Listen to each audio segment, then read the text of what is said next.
হজরত শাহজালাল রহমতুল্লাহ আলাহি এর মাজার আধ্যাত্মিকতার অনন্য প্রতীক। সিলেটের আকাশ বাতাস যেন জিকিরের ধ্বনিতে মুখরিত। এই পূর্ণভূমির অন্যতম প্রধান পরিচয় হল দরগাহ-ই হজরত শাহজালাল রহমতুল্লাহ আলাহি। সপ্তম দশকের সুফি সাধক হজরত শাহজালাল রহমতুল্লাহ আলাহি ছিলেন শান্তির দূত। 1303 সালে তিনি 360 জন আউলিয়াকে সাথে নিয়ে সিলেটে ইসলাম প্রচারে আগমন করেন।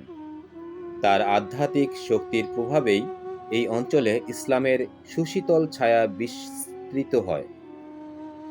শাহজালাল রহমতুল্লাহ আলাহি এর জন্ম বর্তমান তুরস্কের কোনিয়া নগরীতে।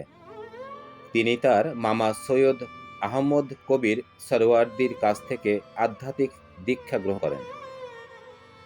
এরপর তিনি ভারতের দিল্লি হয়ে বাংলায় আসেন। তৎকালীন সিলেটে গৌর গোবিন্দের রাজত্বে যখন সাধারণ মানুষ নিগৃহীত ছিল, তখন শাহজালাল রহমতুল্লাহ আলাহি এর আগমন তাদের মধ্যে নতুন আশার আলো নিয়ে আসে। তার বিচক্ষণতা ও অলৌকিক ক্ষমতার মাধ্যমে সিলেটে বিজয়ের পতাকা উড্ডীন হয় এবং সাধারণ মানুষ ইসলামের শান্তির পথে ধাবিত হয়।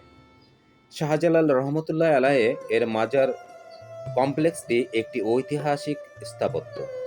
মাজার শরীফের মূল কাঠামোটি মুঘল ও দেশীয় স্থাপত্যের এক অনন্য সংমিশ্রণ।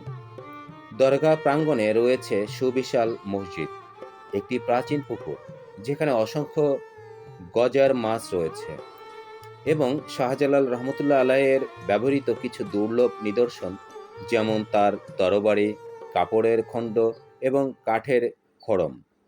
প্রতিদিন শত শত মানুষ এখানে এসে শান্তি ও প্রশান্তির খোঁজে মোনাজাতে মগ্ন হয়।